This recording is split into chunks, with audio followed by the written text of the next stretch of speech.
Okay, good morning, ladies and gentlemen. Thank you very much for joining us today. This webinar is sponsored by the Baker Institute for Public Policy and their Center for the United States and Mexico. We're grateful to you and to our many sponsors, including but not limited to Haynes and Boone, for making this all possible. When at the center, when we planned this webinar about 5 months ago, it seemed pretty clear to us that issues relating to the US-China trade war and other pressures toward resourcing of supply chains away from China back to North America, back to the US, would continue to be among the most important concerns for the next administration, whether Mr. Trump was reelected or Mr. Biden was reelected. And I think that's been a pretty good bet. As has been widely reported in the press yesterday and today, President Biden is meeting today with a group of business leaders who are going to discuss supply chain resiliency, not all of which is related to China, but they're talking about critical areas: semiconductors, pharmaceuticals, rare earths, and large batteries. Government subsidies for the chip industry to help expand its production in the US were authorized by Congress some months ago, but up to now, they have not appropriated the funds. I think there's some risks to doing this now. The Biden administration has been in office only about 5 weeks. A lot of the trade policy issues have not yet been articulated. We'll probably learn more tomorrow when USTR designate Catherine Tai has her hearing before the Senate. It's already been clear here and there that many of the Trump administration policies are going to be continued in one form or another. Delisting Chinese firms with connections to the military, the phase one trade agreement with its $370 billion worth of penalty tariffs doesn't seem to be going anywhere in the foreseeable future. And I think the bipartisan concerns over human rights, illegal subsidies, intellectual property violations, and threats against Taiwan, among others, haven't gone away either. And as some of you have seen, when Mr. Trump made a decision on the 13th of January to ban cotton imports from the Uyghur areas, and that's being continued as well. So closer to home, I think the Biden administration is going to be seeking strict enforcement of the labor provisions of the USMCA, in part because Catherine Tai was material in negotiating those, with other friction areas being some of the discriminatory rules against foreign investors. Hard to know how any of that's going to work out. I was, among others, I'm sure, pleased to see that in a Zoom meeting yesterday between Prime Minister Trudeau and President Biden, the tone was markedly different from what it had been a few months ago. I think we'll still have to wait and see whether the substance of the relationships continues. We have a panel of experts from the US, Canada, and Mexico to discuss these issues today. I'll introduce them briefly in the order in which they're going to speak. Ed Lebow is counsel to the Washington, D.C. office of Haynes and Boone's. He heads the firm's international trade practice.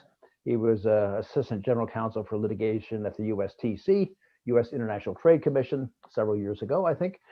And he's had more than 30 years of private practice representing clients pretty much from all over the world in trade and other types of disputes. He's very active now with the Foreign Investment Review process, CFIUS, sanctions, and other issues of that sort. Lisa Mark, also with Haynes and Boone, began in the Shanghai office. She serves as its chief representative and administrative partner. She's practiced as a U.S. lawyer in the United States and Hong Kong and Shanghai for over 2 decades, and she's also qualified as a lawyer in Hong Kong. She's worked extensively on many cross-border transactions and has a good sense, I think, in dealing with the differences between doing deals in Asia and in the US. She also has led a number of multiple associations and organizations that further gender and race-based diversity in business and legal management. Excuse me. Simon Potter has more than 4 decades of legal practice in commercial, and institutional litigation, arbitration, mediation, administrative law, trade, and international law, mostly out of Montreal. I think we first worked together on a case maybe 35 years ago or something like that. He's been recognized as a leader in his fields by Chambers Global, Best Lawyers, Lexpert, and a lot of others. He's appeared before as lead counsel before all of the Canadian federal and Quebec courts, and he's many administrative tribunals and boards, and again, represented clients in a broad range of trade issues, trade agreements, investment issues, and also served as a panelist in a number of NAFTA panels. He was president of the Canadian Bar Association in the past. He's a fellow of the American College of Trial Lawyers and a member of the London College of International Arbitration. Ildefonso Guajardo Villarreal is a Mexican economist and politician from the PRI. As most of you know, he was previously the Secretary of the Economy of Mexico during the Peña Nieto regime. And he's also served as a deputy of the legislature in the Mexican Congress representing Nuevo León. He's been in the government for a number of years before going into private consulting, wide range of leading positions, international organizations in the public sector, legislative, executive branches, international trade, trade negotiations, economic competition, industrial policy, all of the issues that we're looking at today. Among the most important, at least from my point of view, is that he was a leader in negotiation in the conclusion by Mexico of the USMCA, the free trade agreement with the European Union, which was recently revised, and the comprehensive and progressive Trans-Pacific Partnership. What the plan is to ask Ed Levo to speak. He will turn over the virtual microphone to Lisa, and then she to Simon, and finally Simon to Ildefonso. And then we will have time left, I think, quite a bit for questions. If you could, in the audience, if you could provide your questions primarily in the question and answer feature of Zoom, I will try to get to all of them, or at least as many as I can. So Ed, why don't you go forward?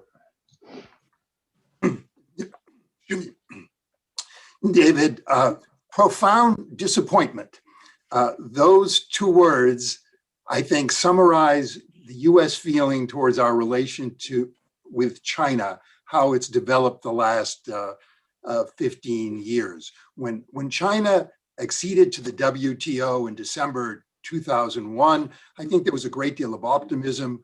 We saw a reform in China, and we thought that China was going to integrate into the world quasi-market economy system. Since then, we've learned to our chagrin that reform in China means something very different than reform means to us. It means perhaps modernization and strengthening of the party, the Communist Party, rooting out corruption and cementing the power of the party. But it doesn't mean becoming like us. And I think over the past, especially 5 years, a sense of regret and even a feeling of naivete has set in the United States. What we see now is state financing of favorite industries and the enhanced role of state-owned enterprises in China. We see requirements that US companies transfer their technology to joint venture partners to gain access to the Chinese market. We see the Made in China 2025 plan being expanded, and China emphasizing that it wants to be a world leader in advanced technologies such as artificial intelligence and semiconductors. We see China making foreign investments, FDI, in new and emerging technological areas, and perhaps the government quietly targeting some of these investments and targeting some exports. We've had allegations of outright IP theft. And of course, there are the growing Chinese military capabilities, including its activities in the South China Sea and threats against Taiwan. Overall, there's been a recognition of rather authoritarian tendencies on behalf of the Chinese Communist parties. Digital surveillance and facial recognition technology is becoming more widespread in China. Of course, there's the mistreatment of the Uyghurs. There's the application of the national security law to Hong Kong and Hong Kong's loss of its character as a special, more democratic area within China. There have been the taking of two Canadian innocent business people as essentially hostages to be held in exchange for Canada's holding Meng Wanzhou of Huawei at the behest of the United States. And I'm sure Simon will be speaking a bit more about the uncomfortable position Canada's been put in by that. There has been a lack of transparency on the behalf of the Chinese authorities as to the genesis of the coronavirus. The US has found that it has had to rely much too much on Chinese and other foreign sources, but primarily Chinese, for personal protective equipment, ventilators, and other important pharmaceutical and medical supplies and devices. And of course, there's a consistent trade that we've heard so much about from former President Trump. The result of all this is that there is now bipartisan support in the US Congress and throughout the country for being tough on China. In fact, this is one of the few areas of bipartisan agreement within the United States government and polity. Now, China, for its own part, also has grievances, and not without reason.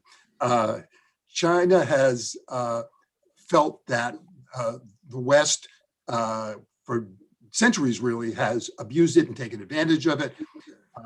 It resents the resistance to its own economic development and becoming technologically and commercially competitive. In the phone call on February 6th between the chief of the Chinese Foreign Relations Department, Yang Jiechi, and new US Secretary of State, Tony Blinken, Yang warned Blinken that he feels the US is wanting to block China's legitimate rise. Overall, China just feels a real disrespect for its system from the United States. It sees geopolitical arrogance on behalf of the Americans. US does in Asia what we'd never allow China to do in the Western Hemisphere. It's the kind of the hypocrisy of the Monroe Doctrine. There is a belief also in China that its system works best in light of Chinese history and the centripetal of falling apart the nature of China for decades. And this party and system has now pulled China together, regained its historical strength, and of course has succeeded like no one else in history in bringing huge numbers of people out of poverty. And finally, China sees what it believes to be corruption in the US system with money buying elections. So there's certainly some negative attitudes towards the United States in China, and the government and the party show no hesitation in using these feelings and nationalism in order to help engender support for the party itself. So what's the US doing about this? I think the most important thing is that we've really tightened up on our controls on foreign investment. As many of you know, the United States for years has had something called the Committee on Foreign Investment in the United States, or CFIUS, which gave the government authority to review certain controlling investments in high-tech areas of the US economy, areas with real military or security significance. But it was used in a limited fashion, most famously for Arab investments in US ports, or Chinese investments in US petrochemical industries. But what has happened since August of 2018 is the United States has tightened CFIUS rules, and now non-controlling investments in what are called critical technologies, which are basically any technologies which are subject to tight export controls, are subject to CFIUS review, as are investments in areas that could reveal sensitive personal information, such as certain medical kinds of technologies, and in certain real estate. And the result of all this, as Lisa will get into in more detail, has been a real fall off in Chinese FDI into the United States. With respect to Huawei, the controls go both ways. US telecommunications systems are not permitted to purchase Huawei equipment, and exports of US semiconductors and other types of sensitive equipment to Huawei are prohibited, and now we've extended that even to the use in third countries of US semiconductor manufacturing equipment to produce things to go to Huawei. And the whole issue of extraterritoriality of US controls is an area of real sensitivity, both between the United States and China, and to a lesser degree between the United States and these third countries. And again, I think Simon may be touching on that. We've also, in the United States, put controls on purchases of bulk power system equipment from China. We've added many, many more Chinese companies to the category of military end users that can't receive US equipment. We've expanded our do not export list called the entity list to include a number of major Chinese companies, including the China National Offshore Oil Corporation and the big semiconductor manufacturing international corporation.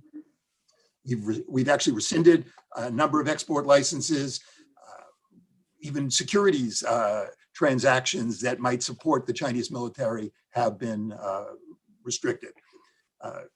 Most recently, something called the Holding Foreign Companies Accountable Act was passed, and it's designed to present misleading financial data being used to support US stock exchange listings by Chinese companies. And in fact, there was a movie on Amazon just the past few months called The China Hustle, which expounds upon this problem. So there's also an underlying popular culture supporting some of these restrictions. And of course, as David mentioned, there are trade restraints based on alleged human rights abuses, especially the treatment of the Uyghurs with the cotton purchase restrictions for cotton from Xinjiang province. The US has also revoked Hong Kong's special status. It's now treated just like the rest of China. And last but not least, there are those tariffs, which President Trump put on many months ago now, and they're staying in place, and the Biden administration doesn't show much indication of a willingness or an eagerness to get rid of them. Lisa, why don't you turn now to what the impact of all these actions have been on FDI and on supply chains. You have to unmute. Sorry. Sure, let me share my screen first.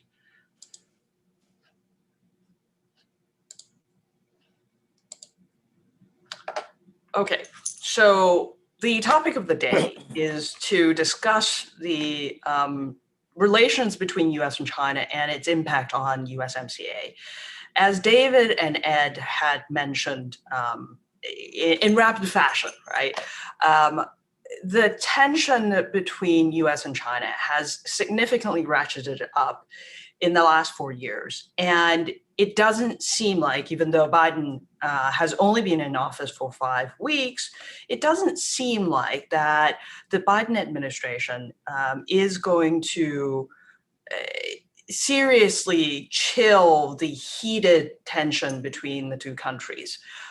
First, there are many reasons for it, but at this point, it doesn't look like the fundamental competition position between the two countries will change.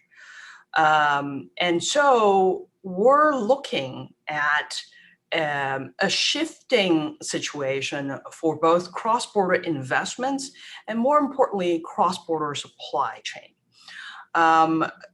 You add COVID-19 to the mix and things become even more uncertain. So I'll run you through a little bit of statistics, and Simon and Ildefonso will probably talk about the implications and effects. But as between US and China, the United Nations Conference on Trade and Development recently put out a study where they essentially said, look, China has in 2020 surpassed the US as the largest recipient of FDI. Globally, FDI in 2020 had collapsed by 42%. But China, in fact, grew their GDP by 2.3%, the only large economy that grew it. And so they received investment from foreign direct investments up to 163 billion. And that has surpassed the 134 billion attracted by the US. So that is a striking sort of statistics to note, that money on a global scale seems to be shifting more to China, partly because they recovered from the COVID situation better. As for the supply chain situation, which has the most effect on the USMCA, we're noticing before all of this, even before the Trump administration, that the supply chain is shifting and balkanizing, right? The Trump administration, US-China tension, and also the COVID-19 situation merely exacerbates the trend and provides a small shift to it as well.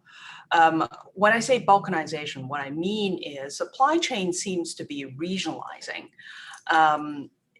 where you're looking at it and thinking, okay, because of the difficulties of creating supply chains all over the world and very extensive long supply chains, and because that the China market with the 1.4 billion people that are consumers is too big to be ignored by international companies, you then might have two separate supply chains or two large regional supply chains where you're keeping supply in China for China and Asia. And you are then looking at potentially moving some of your supply chain for Europe and the Western world into Southeast Asia, or closer to home, where we call it nearshoring, into Mexico or into Canada. As focused on China, what we're seeing is, according to QIMA, a supply chain monitor, requests for inspection and audits by US firm in China slipped a total of 3% in 2020 as compared to a sharp drop in 2019. So the data seems to show that even though supply chain seems to be moving out of China as a trend line all the way up to 2019, that seems to have reversed itself somewhat in 2020, potentially because COVID created a mass demand for certain fundamental materials like PPEs, and China has the most established manufacturing and logistics infrastructure. So when in doubt, when it's very unstable, you go with the known quality and you keep your supply chain where it is for now. I personally think that the supply chain situation is going to continue with its trend line of moving out of China, because there are many factors where the lower quality and cheaper manufacturing no longer makes sense in China anymore. We're seeing that the demand for inspections and audits from US firm increased 19% in Southeast Asia in 2020. So we do see that the major beneficiary of this trend of moving the supply chain out of China is going more towards Southeast Asia, whereas some of the other places like Mexico and Canada has not received as much beneficiary. Again, as I mentioned, this trend is not new. It started basically in 2017 and has been ongoing for a while now. And it's not merely because of the US-China trade tension. There are many different other reasons for encouraging a shift in supply chain. However, we are seeing that a lot of international business are basically saying that nearly 87% of the companies report no plans to shift production out of China. Part of it is because they are anticipating that they need to serve the China market. About 11% out of the US-China Business Council report say that they are planning to shift, and potentially Thailand and Mexico are the leading alternative destinations that they're considering. again, essentially, the concept is there's probably going to be balkanization, even with the Biden administration's expectation of trying to bring more supply chains onshore. And essentially, this is an unfortunate consequence where we're seeing that the U.S. does not appear to be winning the trade war, because China, as a manufacturing base, even when the U.S. tries to shift their supply chain, other countries seems to be coming in and taking the manufacturing capabilities out of China. So with that, let me hand it off to Simon to talk about the Canadian aspect to this. Thank you, Lisa. How interesting all that is as context for us. I think that sets the stage very nicely. So thank you very much. The Canadian perspective on this is naive in some ways. I say that as a good naive Canadian, but it's full of hope and optimism, and maybe a bit too much.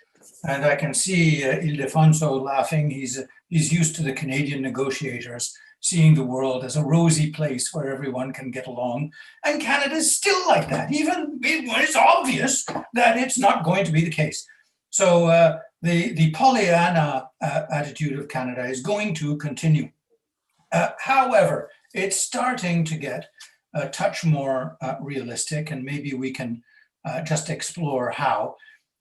First of all, Canada was extraordinarily relieved to get the USMCA, which of course Canada calls the CUSMC, whatever, the new free trade agreement.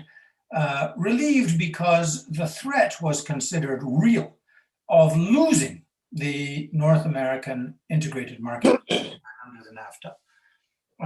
And the unpredictability of the outcome of those negotiations was a real difficulty in Canada, not just for government, but for all business. So the fact that we've ended up with an agreement, which even though the NAFTA was the worst agreement the trade world had ever seen, and the USMCA is the best one the world has ever seen, the fact is they're very similar. And Canada is very relieved to have that. Canada always saw that integrated North American market as part of a three-legged stool, eventually a multi-legged stool. Canada is in the TPP, has a free trade agreement to the west. Canada is in the North American free trade region, has a free trade agreement to the south. Canada has a free trade agreement already negotiated with Europe, the CETA, so it has a free trade agreement to the east. Canada is also very actively involved in Mercosur, in developments there and negotiations. Canada already has an interim agreement in place with the United Kingdom and will have a free trade agreement with the United Kingdom if the United Kingdom does not decide to come into the TPP.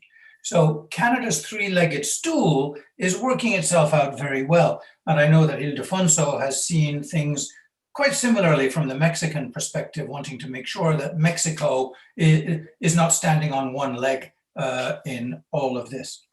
For Canada, that three-legged stool has always been a matter of preparation for dealing with a world in which it is an eventual likelihood that China will be commercially dominant.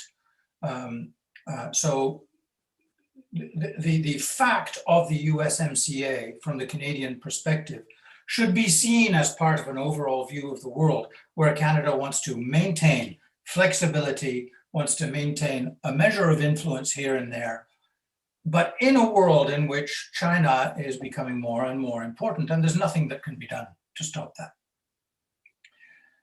That said, even though that is forward-looking, China has already in the past played a very large role in Canada's perspective on the USMCA.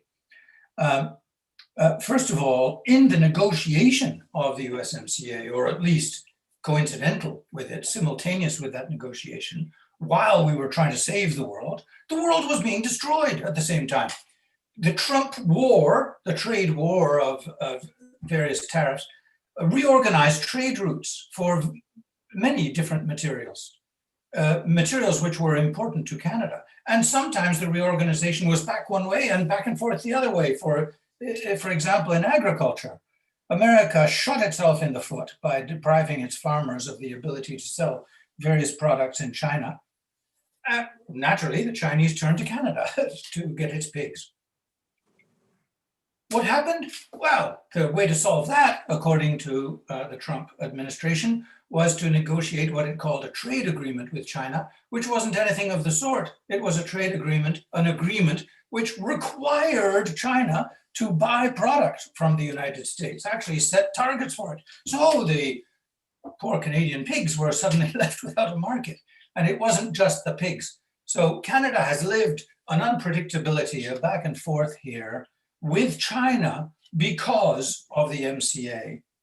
We've had China-directed tariffs. We've had tariffs imposed by the United States, which were meant to discipline China, but really only sideswiped Canada in aluminum and steel. They were imposed on the basis of an American declaration that they were needed to protect the US national interest from Canada.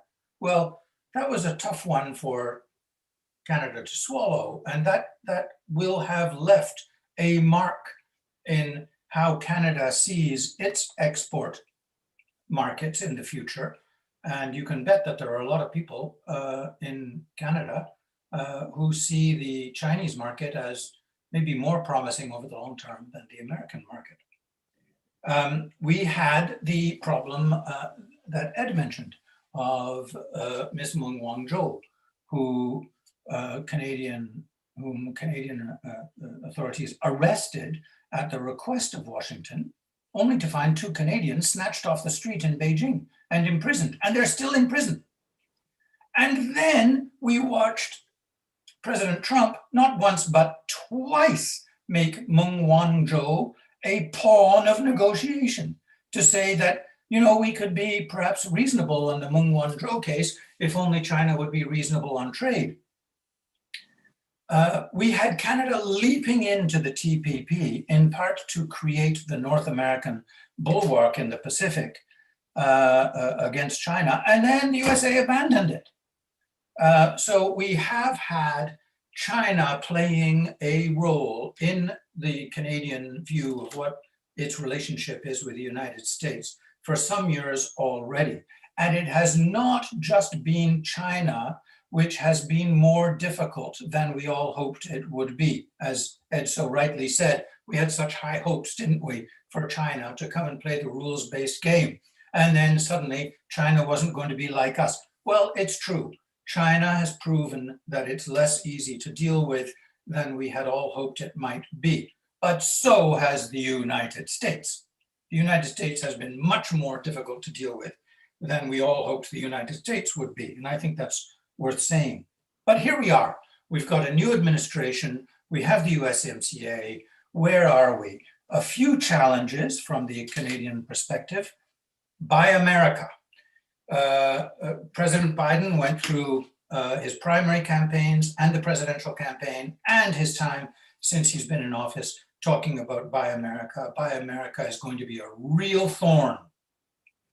And Canada will be trying very hard to make sure that it is treated as American for various procurement projects under the Buy America provisions. That's going to be a difficulty in Washington. Canada knows it. But we have this supply chain executive order of just this morning in which the administration makes a new and a very pointed reference to the need to ensure supply chains, not just for America, but for America and its allies and friendly nations. It's not just America first, last, and always anymore. And so the challenge is there, but it is perhaps a bit easier to deal with now. We have challenges about strategic metals, the rare earths and the strategic metals. And there again, we also have statements coming out of the American administration paving the way perhaps to a view that a mine developing niobium, let's say, in Northern Ontario is just as strategic to the United States as one which might exist in the United States, and more strategic than one which exists in Brazil, or more strategic certainly than one which exists in China. Canada, naive as always, still has the Pollyannish expectations about China, which it now hopes, with Biden reviving the WTO, with things becoming more calm, that perhaps we can think again of working with China within the WTO, bringing all countries, including the United States and China, to a more rules-based view of the world. This is essential for Canada.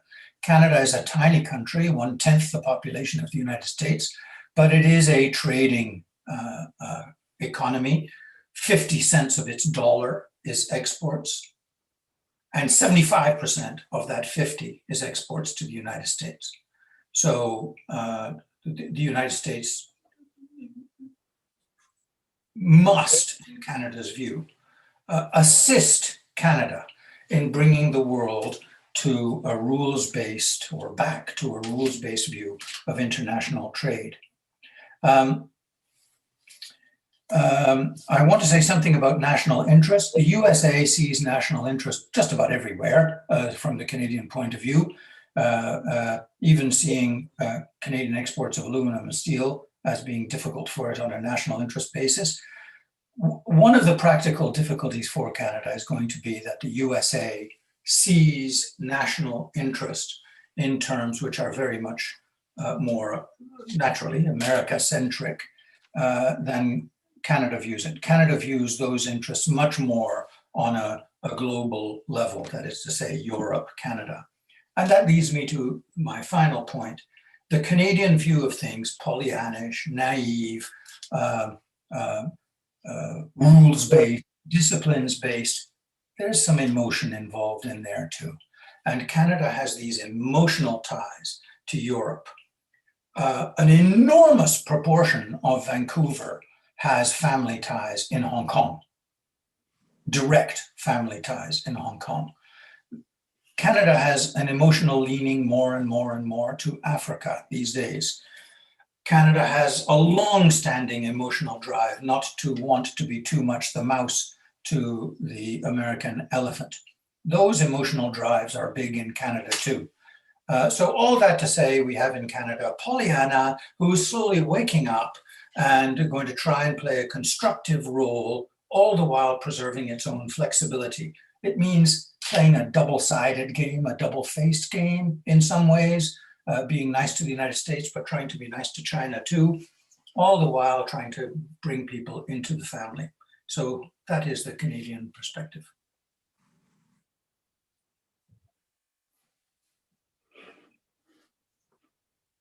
You're on mute, David.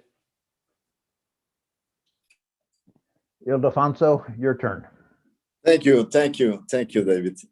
Well, basically, I think that we have a very good base on all the information that has been shared. And I thank Ed, Lisa, and definitely my Canadian colleague for his contribution to this discussion. First of all, let me make a point about negotiating USMCA. We call it T-MEC in Mexico. You have to understand that when we started this process, the Canadian and the Mexican approach to the challenge was not the same. I think at some point, my friend Chrystia Freeland had this impression that we had just to weather the nightmare until Mr. Trump was going to be impeached, and then the nightmare was going to disappear.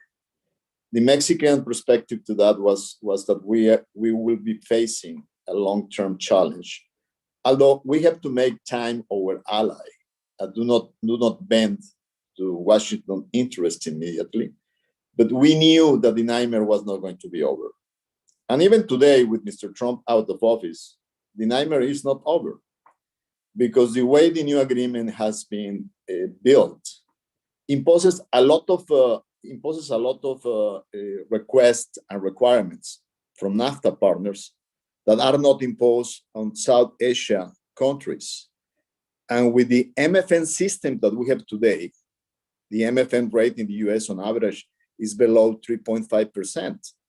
So if you are a supplier from Vietnam to the US, when the US is not part of TPP, it's easier to export manufacturing from Vietnam to the US than what is going to happen in North America, because you are going to be, you have to comply with the labor standards and the labor requirements. Therefore, the burden on Canada and Mexico in the new scenario is going to be definitely very, very, very, very important.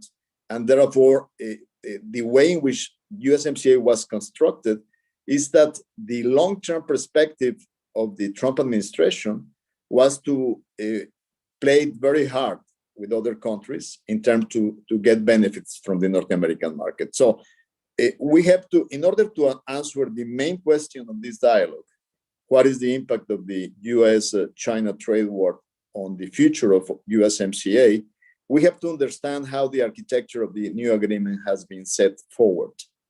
Now, in this discussion, it is a fact that China, for the last 2 decades, has been the silent partner of the former NAFTA.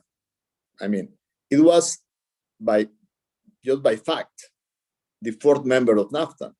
If you look at the share of imports from Canada, the United States and Mexico coming from China, they are very impressive. In the US is 18%, in Mexico is 19%, and in Canada is 14%. One of the elements that was there always behind our discussions is that the Trump administration was highly irritated by the influence of China in the North American market. As a matter of fact, one of the stories that I can share with you, it was the first week in January of 2018, and I had to, I hold a meeting with Robert Lighthizer in his office for 4 hours, trying to get our hands on the tougher issues of the negotiation. And he was really upset. He was upset because in 2017, at the end, the Prime Minister of Canada went to China to see Xi Jinping to offer a free trade agreement between Canada and China. He went there, and it was part of the news, and the Americans were very, very angry about those news. Now, what happened after that meeting in China, it was predictable. Just I was smiling about Simon's comment because it was predictable. Mr. Trudeau arrived in the meeting with Xi and told him we want a trade agreement with Canada and China in the middle of USMCA negotiations. And the Chinese leader said, yes, let's do it. And Mr. Trudeau went on to say, yes, but our agreements have to contain labor rights, environmental rights, gender equality. And then Mr. Xi said, well, come back in 100 years. We may comply with those things. So they came back empty-handed, but they led the Americans very angry. In that meeting, in the first week of January 2018, Mr. Lighthizer asked me, and basically didn't ask, just said, if we are going to do this agreement, we have to have a paragraph that none of the USMCA members can do a trade agreement with China. He wanted a paragraph just like that. And I told Bob Lighthizer, I said, well, Bob, if that is your request, I just have to give up on the agreement, because my senators, my Congress will never allow me to sign a paper that will restrict the freedom of Mexico to do a trade agreement with whoever we want to make an agreement. So I cannot sign a paper saying Mexico commits that Mexico will not do a trade agreement with China. We started there with that paragraph, and we ended up in the paragraph that you can read now in the agreement, the 32.10 paragraph, that says none of the USMCA members can make a trade agreement with a non-market economy. Well, it doesn't say that you cannot do a trade agreement. It says the USMCA members, if they are going to do a trade agreement with a non-market economy, they have to give notice to the USMCA members and provide the agreement before signing it. So the members of USMCA keep the right to leave USMCA if they want. Well, that paragraph does not take away any sovereign rights of your country, because we already had in the agreement in NAFTA and now in USMCA that any of the countries can leave the agreement with 6 months notice. So the paragraph is meaningless at the end of the day. So it was the story of what happened, and you could sense that behind this policy aim of the US was to restrict China's influence in North American trade. That was a fact. Now, what is the reality today?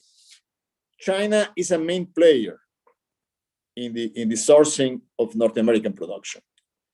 Is the NAFTA, is the China-US trade war going to benefit North American integration? It has the potential to do so, and we can take advantage of that. But it's not going to be automatic. We have to do a lot of work to make that happen. And I agree with Lisa that the evidence today is that most of the outsourcing is going to go to South Asia countries rather than coming back to North America. There was a paper done by the US Chamber of Commerce that shows how costly it is to decouple the US economy with China. If we are going to attempt to do that, we have to have a lot of homework done in North America, specifically in Mexico. If we are going to attract investment resourcing from China into North America and Mexico, we have to compete with infrastructure, connectivity, productivity. We have to really make up for the efficiency that is going to be lost in the supply chain process. Therefore, the responsibility that we have in the North American countries, particularly in Mexico, is that we have to have an agenda to improve competitiveness, to improve productivity, and to really take advantage of these moves. I'm a witness that in northern Mexico, we are already having announcements about investments, mostly in the auto industry, because of the new rules of origin that are expressed in the USMCA agreement.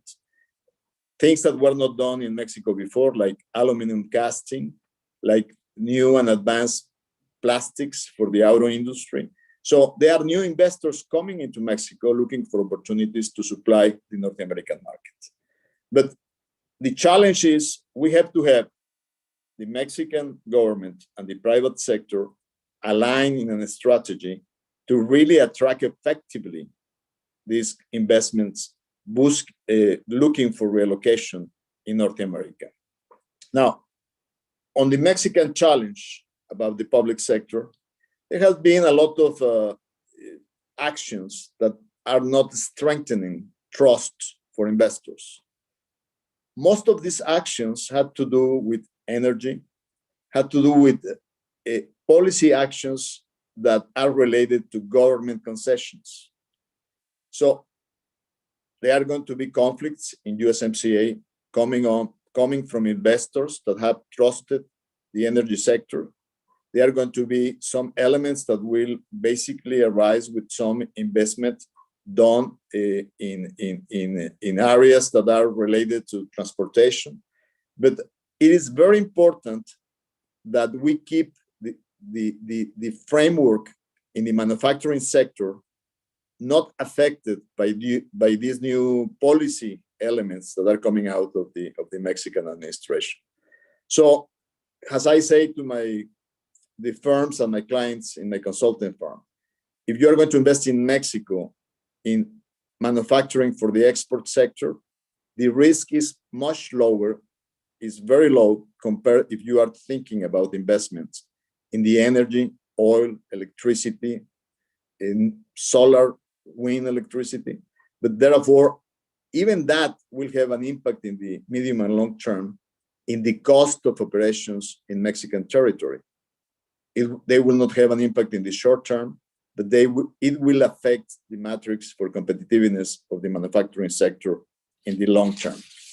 So in order to come to a conclusion in this first comment, I will say that definitely there is an opportunity to capitalize in North America these new opportunities.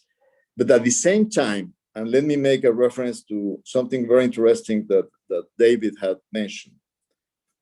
In order for this to work, we have to take the multilateral approach in order to bring China into compliance with the multilateral trading system.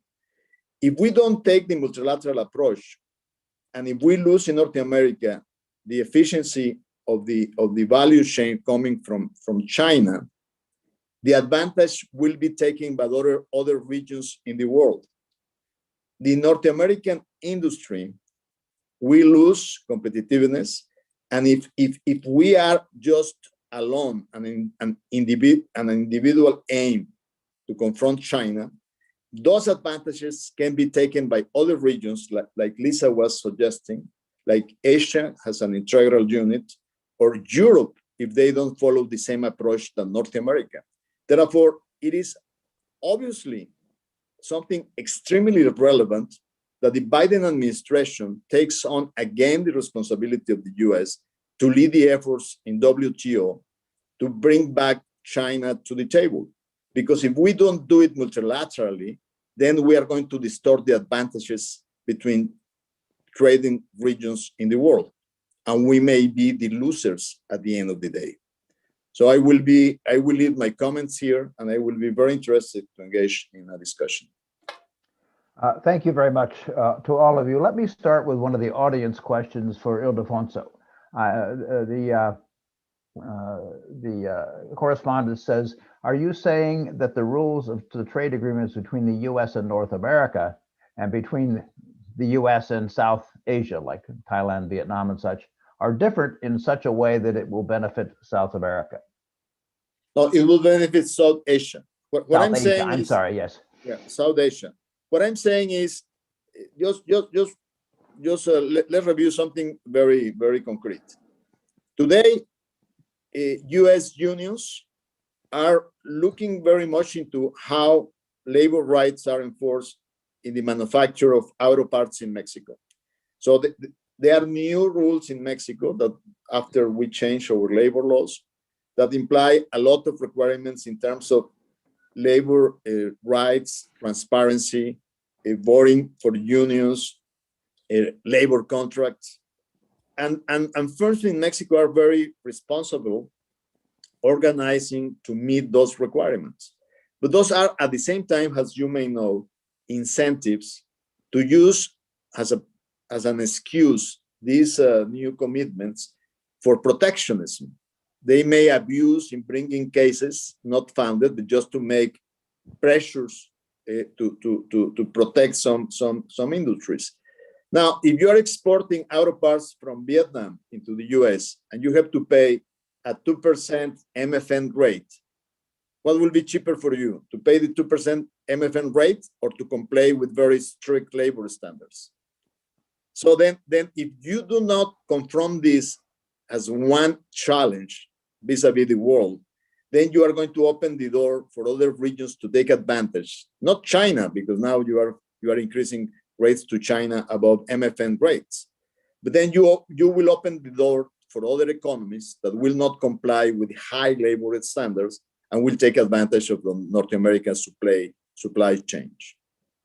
Thank you very much. I'd like to ask the other three of you to comment on that, but starting with Ed, but if you could add to your comments a point that I think you made in discussion with me a while before, is a solution, a partial solution to the problem that our correspondent and Ildefonso have been discussing, U.S. rejoining the TPP. You know, I think that the US government would like to rejoin the TPP. I think, as Ildefonso and Simon were saying, for the United States to succeed in setting a rules-based standards for international trade, we need to do it on a multilateral basis of the free market economies. The problem the Biden administration has is that it really needs to hold the votes of working Americans. And it needs to win more solidly the northern Rust Belt states, the Blue Wall of Michigan and Ohio and Pennsylvania and Wisconsin. And in order to do that, it's got to be very careful about engaging in anything which is seen to be exposing those workers to more foreign competition and low prices. So it seems to me right now what we have is a question of timing.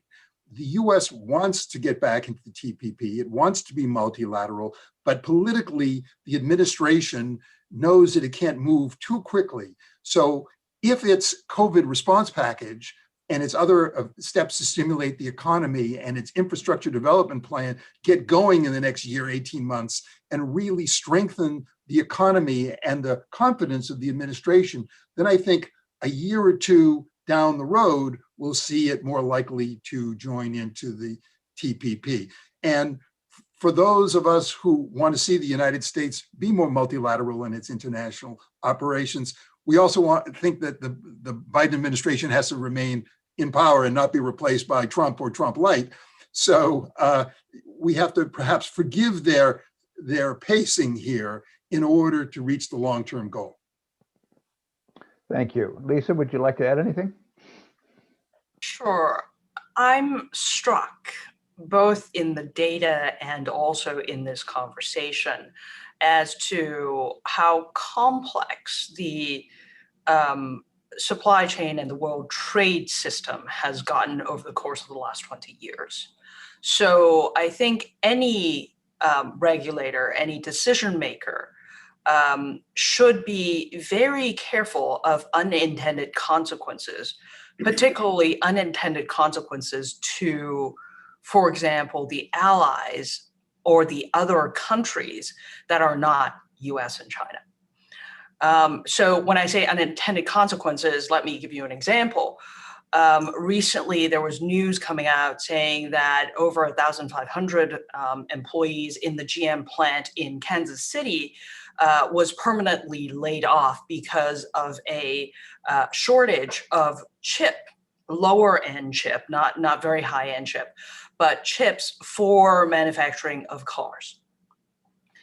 And the reason why there is a global shortage of these types of chips is partly because of supply chain issues related to COVID, but also partly because of export controls for kind of SMIC, and also because there's a semiconductor war, so to speak, between US and China. So all the chip manufacturers or anyone that requires chips are stockpiling them.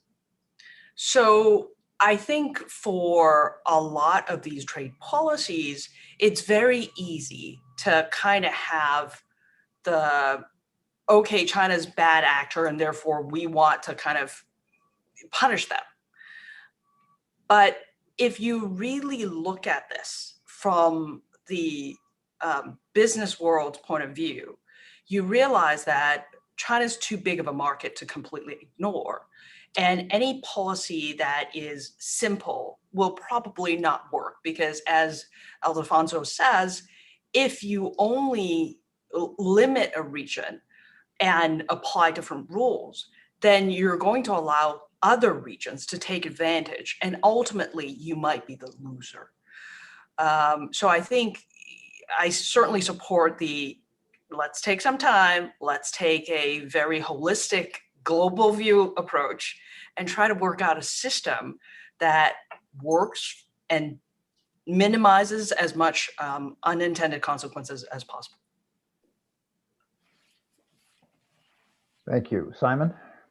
Yes, I think the short answer to your question, David, would the TPP be a good avenue for the United States to achieve the kind of multilateral approach which Ildefonso recommends? And the answer to that is yes.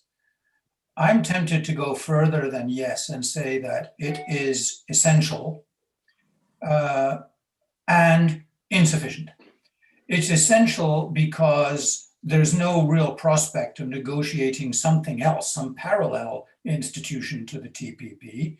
But some institution is needed on a Pacific basis, and probably even more than Pacific. As I said before, the UK is wondering whether it should just join that agreement. It is a modern trade agreement. It does provide for many of the things that we need in trade agreements, and it does provide for the protections against unilateralism, which Ildefonso so correctly wants. I will say about the unilateral approach, quite agree with Ed that we have to be patient while America works through its political obstacle course to get to the right place. But in the meantime, America, the population of America, has to learn that the unilateralism not only will fail in the end for the reasons that Ildefonso has given, but that it has already proven to fail. The unilateral just protect America first, last, and always has failed. It produced huge problems in the United States. And the only prospect of helping the United States over the next 50 years is for America to re-become the leader of a rules-based trading world. So I say TPP, yes, essential, needed, has to be done, but it's not enough. America has to get in, become active, and reassume the kind of leadership which it once had, which was the first words pretty well out of the lips of our prime minister on the phone call or the Zoom call, which they had, that America has been absent too long from the leader's chair. And we're so glad it's back. It just now has to play the role. Thank you. We've got some really good questions from the audience. Let me paraphrase one. I think it has to do mostly with the issue of whether the U.S. is really prepared to see the global supply chain develop in countries such as China, but certainly not limited to China. You could add Vietnam as well. Do you think this is going to be an area of struggle? I mean, if you look at the U.S.-China relationship, there are many observers who say, well, the U.S. just doesn't want China to become a developing country. How is this kind of feeling? And I would start with Lisa, because I think she's in a better position perhaps than the rest of us to talk about perceptions, particularly in China and South Asia, as to whether there's a U.S. policy issue here that is going to cause us a lot of problems in the future. The U.S. essentially seen as trying to hold down some developing countries. I hope I've done a decent job of paraphrasing. Lisa? I believe certainly in China and in the rest of Asia, there is a great deal of, shall we say, disquiet as to the US's approach for the last 4 years during the Trump administration. I think, quite frankly, the America First only and always does not sell well, not only in China, but also in all the allied countries, even the Japan, Korea, and Canada, Mexico. And I think any country that decides to throw its weight around, like the US, should expect some blowback. Now, one of the data points that we do look at would be perception of the US as a country and perception of the future development of that country, and whether folks are sending their children to school in the US.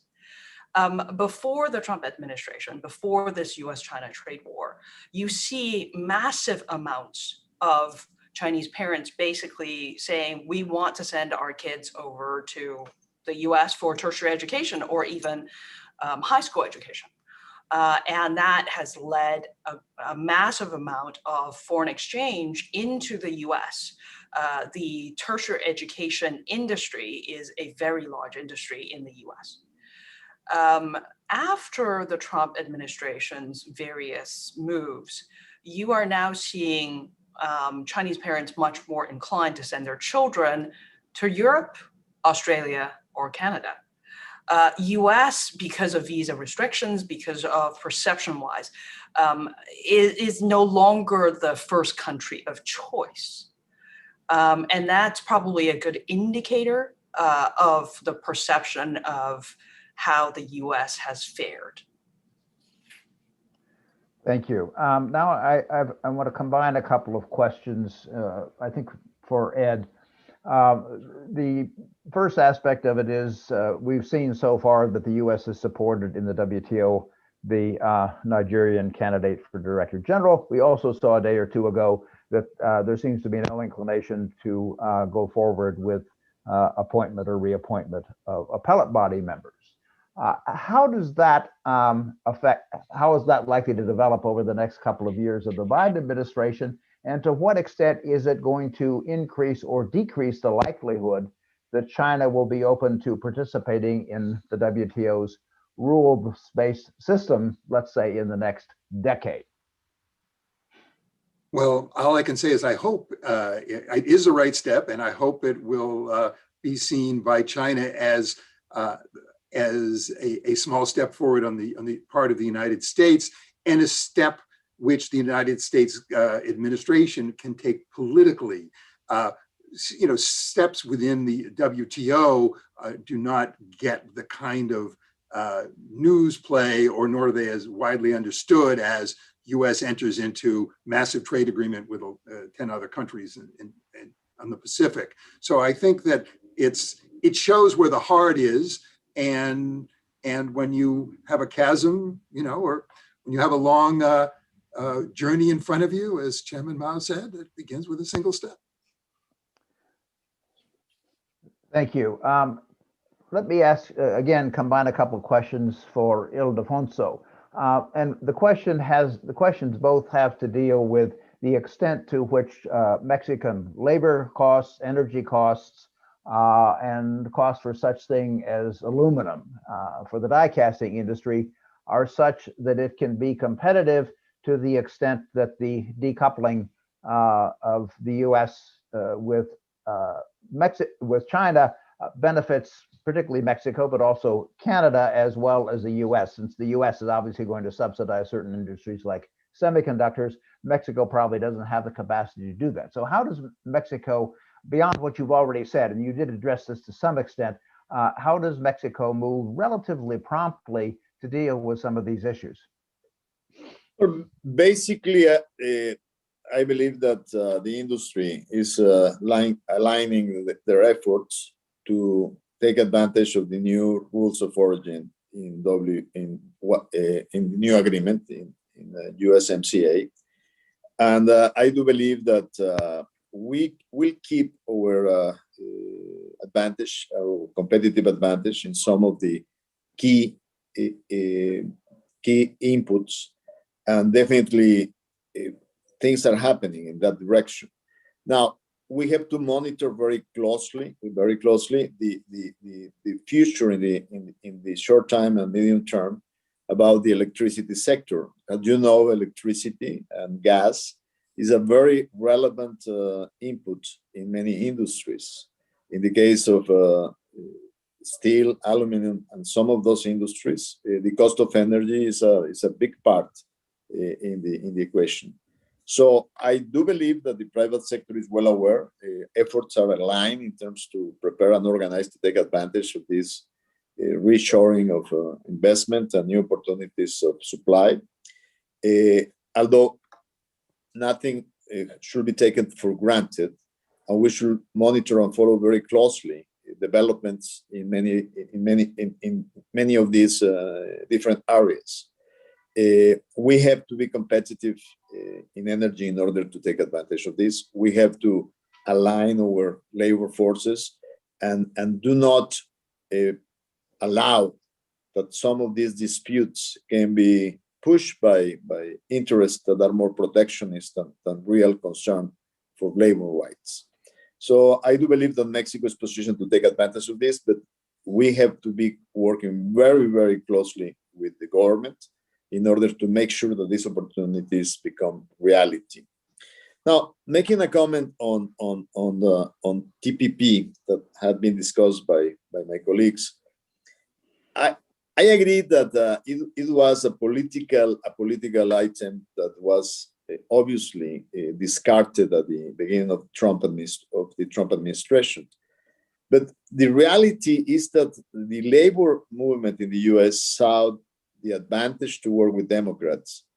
And really, they got in USMCA one of the best deals they ever got in the last 25 years in US history of trade agreements.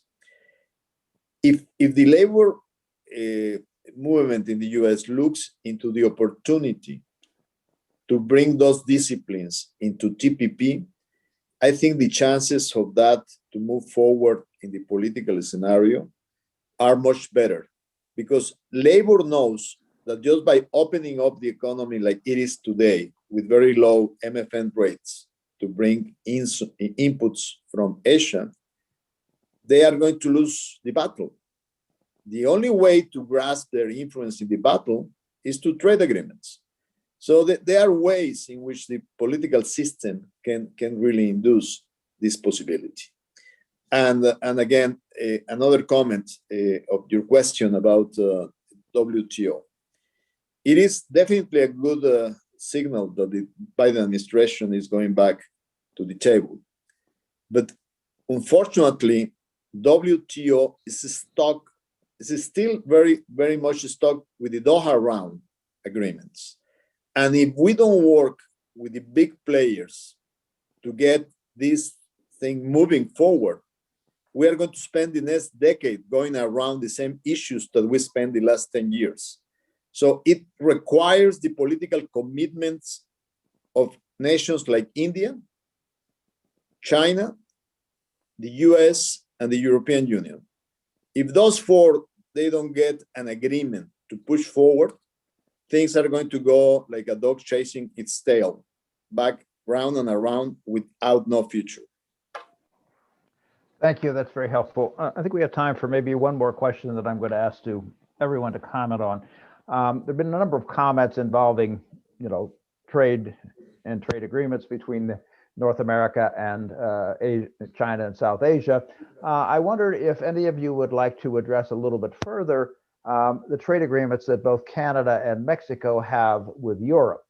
The CETA that was negotiated a few years ago between Canada and the EU, and the revision of the Mexico EU free trade agreement, which I believe Ildefonso negotiated. As we all know, the transatlantic trade and investment partnership negotiations under Obama pretty much failed. They're not going to be reignited in any reasonable period of time. But the high on the Obama administration's priorities list, I think, is trying to improve trade relationships with the EU, even though they aren't going to result in a trade agreement. So maybe Ed, Lisa, Simon, and Ildefonso in that order, fairly briefly, please.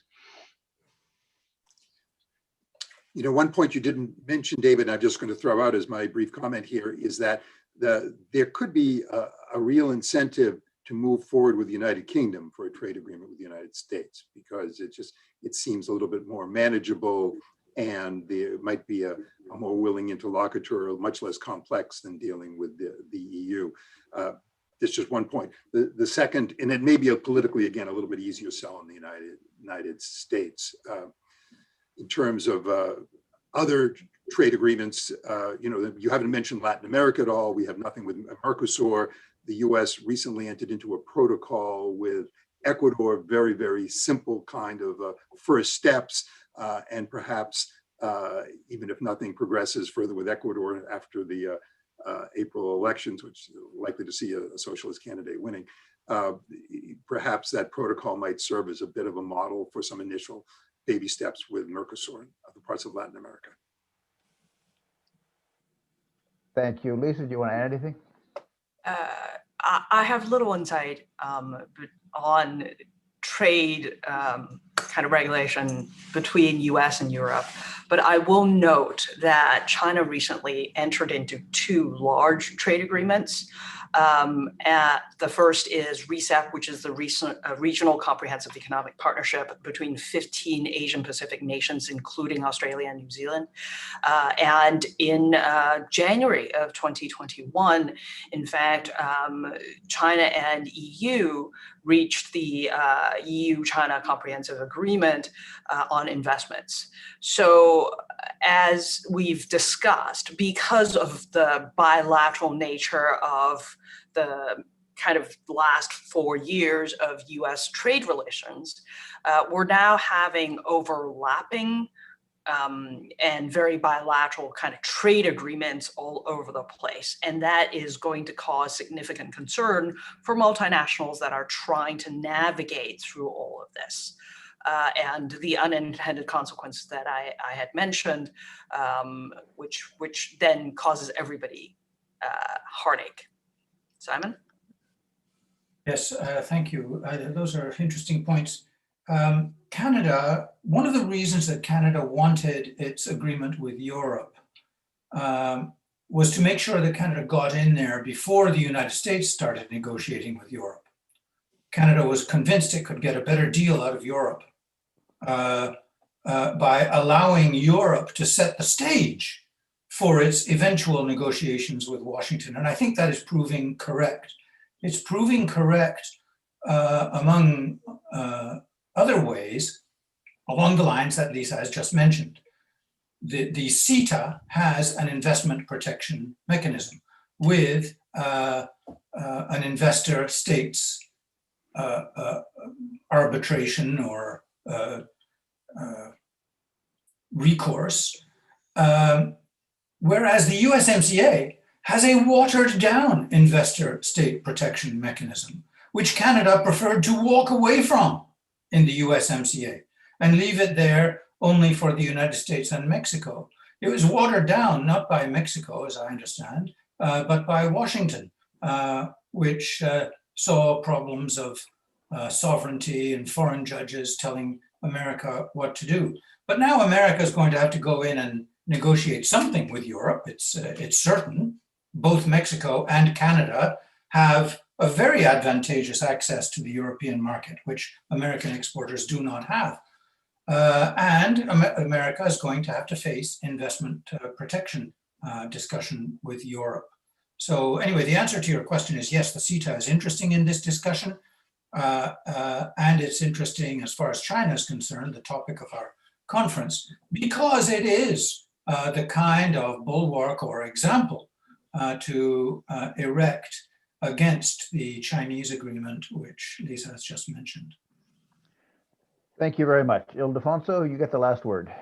Thank you. Well, definitely the first country in the Americas that make a deal with Europe was Mexico in year 2000. Although the deal was not as wide and deep as one's wish, but it was my turn to renegotiate that agreement, and we really went deeper and wider in terms of the scope and the sectors included. And let me make a point here. Negotiating with Europe was definitely the most challenging thing, but the biggest challenge was the reactions in Washington. I was in the middle of the USMCA negotiations, and I had to flew down to Hanover for an industrial fair of Hanover. And I took a little stop in Belgium, in Brussels, and all surprise, I close up with Europe. And I have to call Bob Lighthizer telling him, guess what? In my way to Hanover, I have to stop in Brussels, and I just spent 6 hours closing up my agreement with Europe. And Bob, the only thing that Bob told me was, I hope you did not give up my milk rights, my dairy rights, and you didn't give up my system protecting not origin, how you call it in Mexico, denominaciones de origen is geographical indication, IGs, and I say, well, we did our best, but we also have to protect tequila and mezcal. and I laughed because Bob said, well, be ready because I'm going to be producing tequila in Arizona if you did that. So it was not very very pleasant. Yeah. But we did close with Europe. Now, from here to the future, what is my best advice?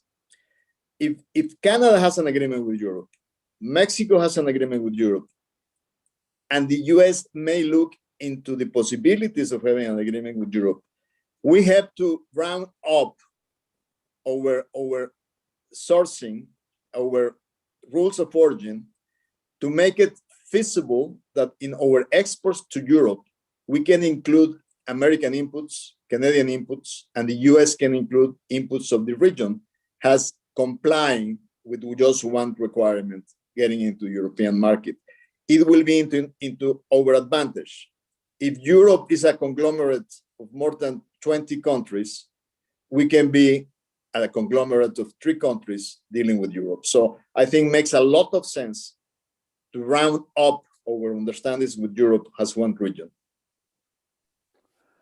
David, can I just add something? I think that point is so important, because if we do not do that, the fact of having 3 free trade agreements rather than 1 with rules of origin which apply everywhere forces people in the end to only domestic sourcing, because they will meet rules of origin under this treaty and that treaty and this treaty only if they're wholly domestic. So we have to make it so that sources from all 3 sources comply. Thank you, Simon. And we're out of time, so we can't go much longer. I really appreciate the thoughtful and perceptive comments of all 4 of you. I think if anything else, certainly it emphasizes the fact that regardless of the changes that may be taking place, the concept of regional and global supply chains is not going anywhere. And I think for the benefit not only of North America, but for Asia and Europe, changes have to be managed, or hopefully will be managed in a very thoughtful manner. This is a discussion which obviously is going to continue. And again, I'm very grateful to the 4 of you and to the Baker Institute, the Center, and our sponsors for making this all possible. I hope you all have an excellent rest of the day. Thank you, David. Thank you, David. Thank you. Nice seeing you guys. Bye-bye. Bye-bye.